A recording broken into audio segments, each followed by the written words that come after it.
E o vereador Wallace Soares vem buscando incessantemente instalar nas escolas o botão do pânico, que visa dar um pouco mais de segurança para os alunos, professores e também para os pais que deixam seus filhos no ambiente escolar.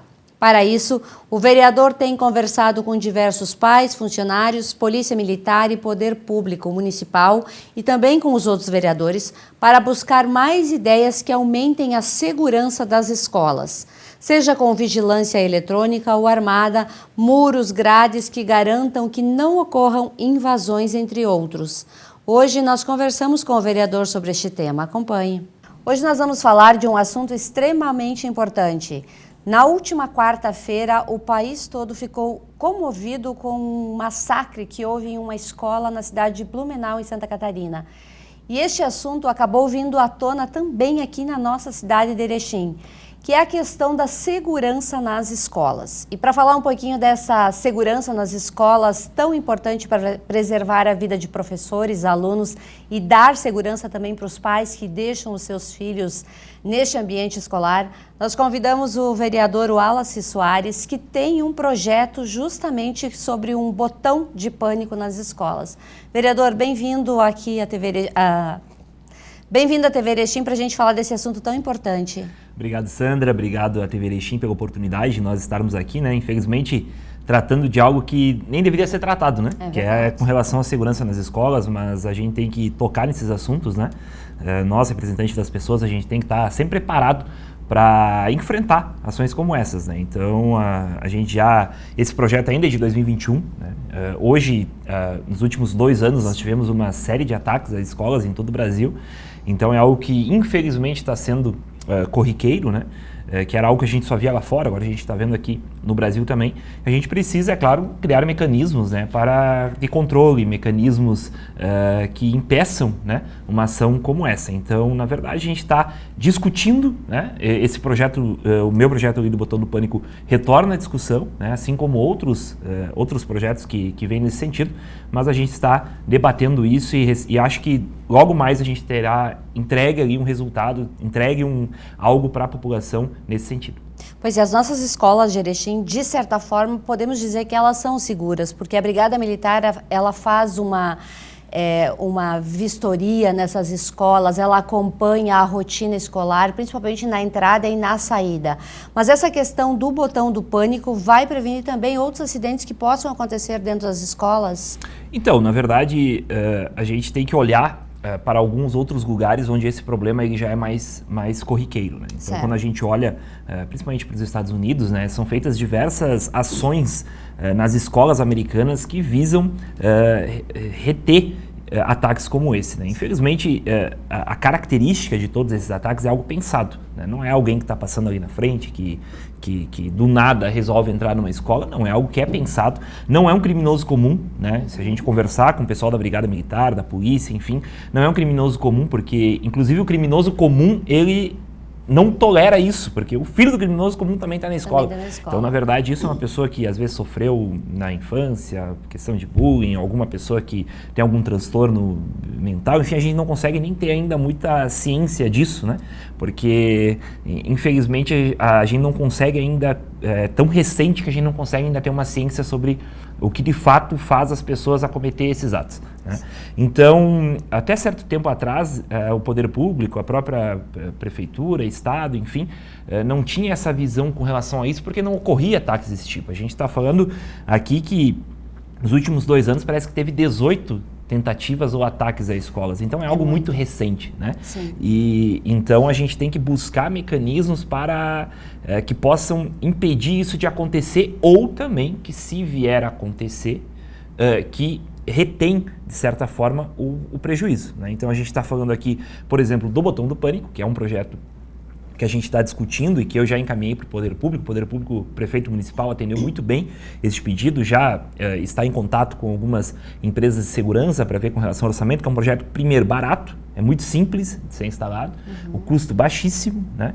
E que ele vem na maneira de pessoa pulou o muro, pessoa adentrou uma escola, tu aperta o botão, a resposta já vai direto lá no centro de operações da Brigada Militar, já aciona a primeira viatura mais próxima, já vai ali buscar fazer essa retenção. E não só isso, né? É uma forma de estar mostrando para as pessoas que, na verdade, o poder público está olhando para a comunidade, né? Porque essa é uma busca constante da comunidade ter essa segurança para o filho. Ninguém quer deixar um filho numa escola e não ter a segurança com relação a isso. Então, já é uma resposta inicial, né? Só que, claro, que não é só isso, a gente tem que pensar em outras situações, como vem muitos pais relatando para nós, que é da facilidade, muitas vezes, de adentrar o ambiente escolar. Então, existe também a questão de catraca, como já tem em São Paulo, tag, biometria, uma pessoa lá na frente, uma presença mais masculina, talvez, para essa situação de inibir um pouco, só adentra nas escolas após passar por uma segurança. Tudo isso é algo que a gente tem que pensar no macro, né? Não existe soluções simples para problemas complexos, né? Então, isso tudo vai ter que ser sentado junto com a Secretaria de Educação, Conselho Municipal de Educação, Brigada Militar, né, que são especialistas nessa questão de segurança, Polícia Civil, Prefeitura, vereadores, enfim, para conseguir buscar uma forma da gente conseguir entregar isso para a comunidade, né? Eu acho que o botão do pânico é uma das opções, é algo que já está sendo implementado, que existe nos Estados Unidos, existe em outros estados, existe em outros municípios, inclusive do Rio Grande do Sul, né? Mas também tem outras ações, né? Que tem que ser feito, tem que rediscutir a segurança nas escolas. Eu acho que é algo que está na pauta, que a gente precisa tocar nesse assunto. Inclusive a Câmara na semana que vem estará numa reunião extraordinária ali, conversando com alguns vereadores para tentar elaborar uma solução e também utilizar, às vezes, esses recursos que sobram da Câmara para tentar indicar esses recursos para a melhoria da segurança nas escolas, né? Central de alarme, câmeras de monitoramento, talvez melhorar os muros e grades ao redor da escola. A questão do botão do pânico, a gente não pode agora pensar muito na questão só tanto financeira. A gente tem que pensar na proteção das pessoas. Pois é, Wallace, mas muitas vezes isso pode acontecer também com um aluno. De que forma vai ser monitorado, ou se pensa também, eu não sei se já chegou essa discussão, o que o aluno pode levar na sua mochila para dentro da escola? Um detector de metais, de repente? Porque já aconteceu um caso de um aluno entrar com faca dentro de uma escola. Na verdade, isso tem uma questão muito pedagógica, né? De que existe essa preocupação, hoje mais corriqueira, principalmente no Brasil, dos professores serem, como é que a gente pode dizer, ter alguns protocolos de como identificar possíveis pessoas que venham a ocorrer isso, né? Venham a fazer coisas desse tipo.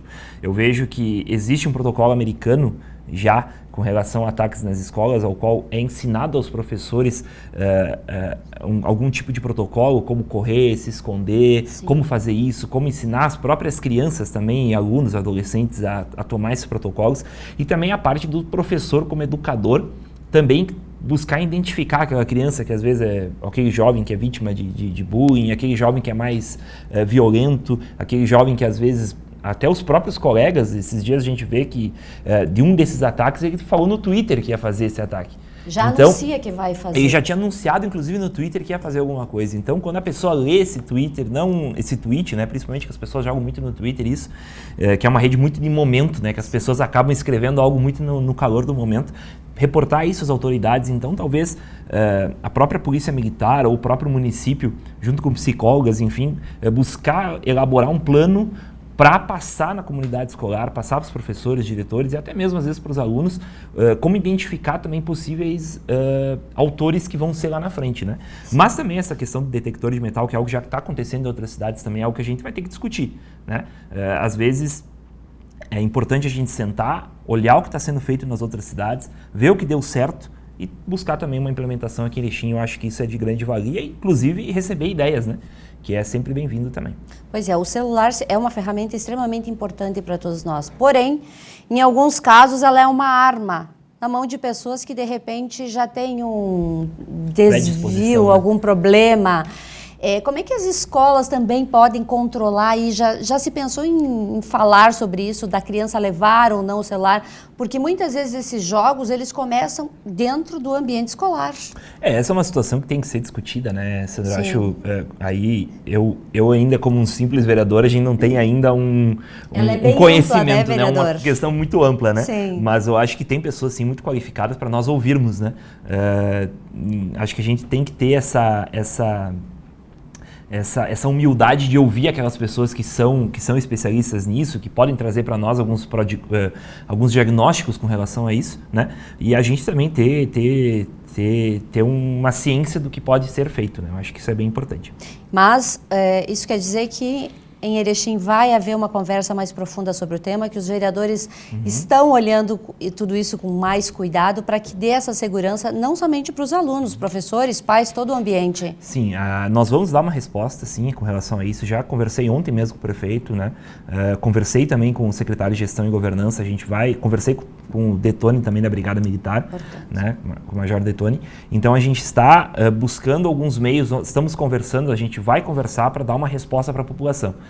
Uma resposta de que Erechim tem que se manter uma cidade segura. A gente tem um vídeo monitoramento, cercamento eletrônico, que é modelo para todo o Brasil. A gente tem um índice de furto, de roubo baixíssimo aqui em Erechim, né? Ainda não é zero, como a gente gostaria, né? Mas é um índice comparado com outras cidades muito baixo. Né? Então a gente tem essa questão de segurança na nossa cidade. Erechim é uma cidade que é modelo de segurança para outras cidades desse porte ou até de porte maior. Então que a gente consiga dar sempre essa resposta para a comunidade. É importante que Erechim ela já tem algo que é um passo muito importante. Erechim tem essa parceria entre poder público, poder judiciário, forças de segurança e a sociedade civil, né? O projeto Sentinela é um exemplo com relação a isso. Claríssimo. Né? Todas a sociedade civil, CDL, ACE, CODER, entidades, junto com o Poder Judiciário, Ministério Público, com relação também ao Poder Público Municipal, Poder Público Estadual, Câmara de Vereadores, todo mundo se junta para conseguir entregar algo aqui em Erechim com relação à segurança. Então a gente já tem essa parceria entre os entes, né? Então já tem esse diálogo formado. Então com esse diálogo, com essa parceria que já ocorre, é muito mais fácil, né, a gente conseguir buscar soluções para implementar aqui em Erechim também. Hoje a gente também tem que se preocupar com a questão do transporte coletivo. Um sistema de GPS, eu andei olhando que você também já está atento para esse modelo de segurança.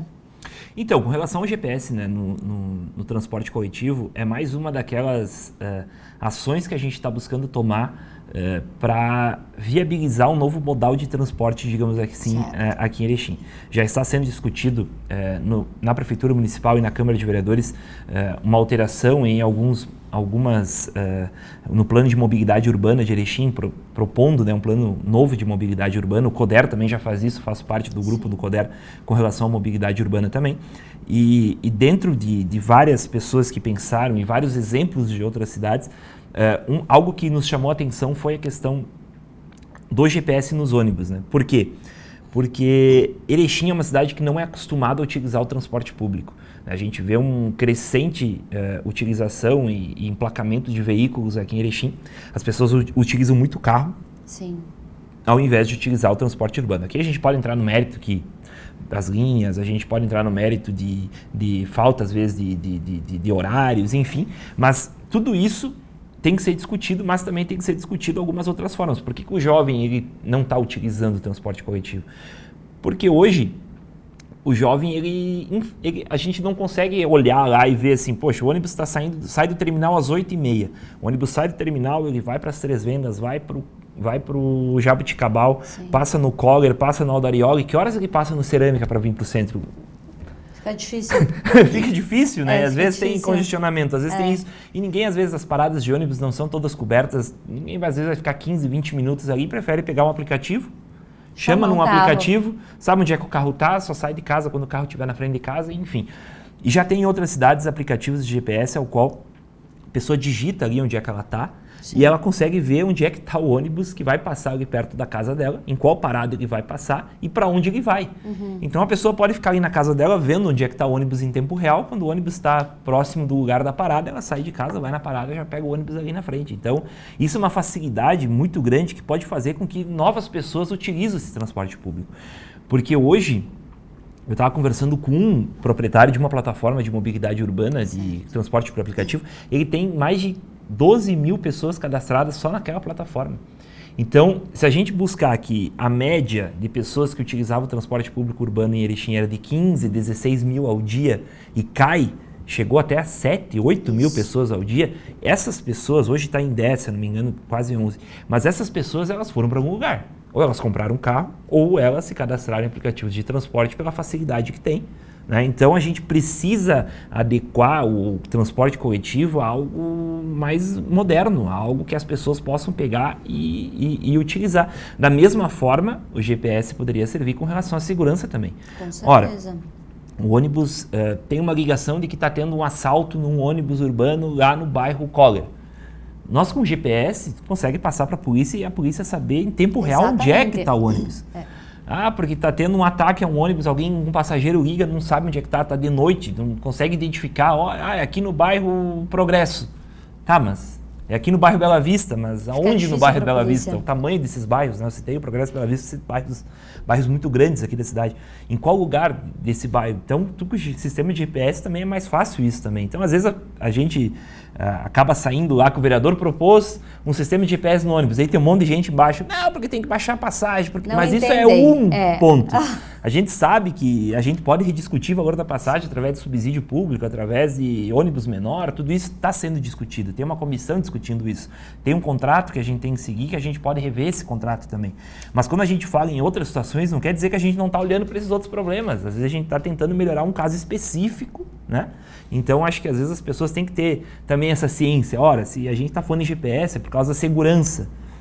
O valor da passagem é financeiro. A gente tem que olhar, quando a gente olha em transporte coletivo, a gente tem que olhar um todo, não é só um ponto. Não tem como olhar só uma coisa. Então, acho que isso é importante, a gente estar olhando para essa situação do transporte coletivo também. É algo que a gente já encaminhou para a GER, já encaminhou para a empresa, essa questão da colocação do GPS. Mas isso aumentaria o valor da passagem? Ora, a prefeitura tem um sistema igual nos ônibus escolares que atendem o interior.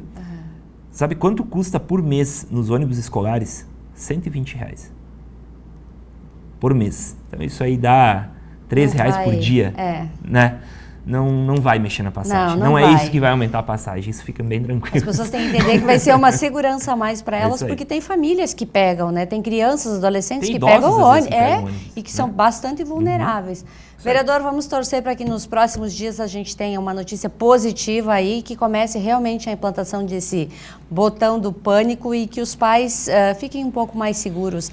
A gente sabe que esse momento está todo mundo um pouco preocupado, com medo, inseguro, mas Erechim ainda é uma cidade segura e as nossas escolas estão bem assistidas pelas forças de segurança. Exatamente. Todas nós, o Poder Público, a Secretaria de Educação, professores, diretores, eu tenho certeza que está todo mundo empenhado em conseguir melhorar essa questão da segurança. A gente está olhando para isso, até porque eu ainda não tenho filho, né? Mas eu tenho um sobrinho numa escola do município. Mas aí a gente também. Tem amigos a gente que tem amigos que têm filho, a gente tem um monte de gente que tem filho, a gente tem que estar olhando para todas essas pessoas, que é um problema que infelizmente ocorre. Como a gente falou, que pena que a gente está aqui debatendo com relação a isso, né?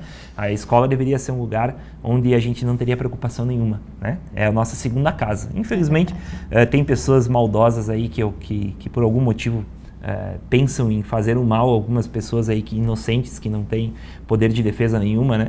E a gente tem que dar uma resposta assim à comunidade. Muito obrigada.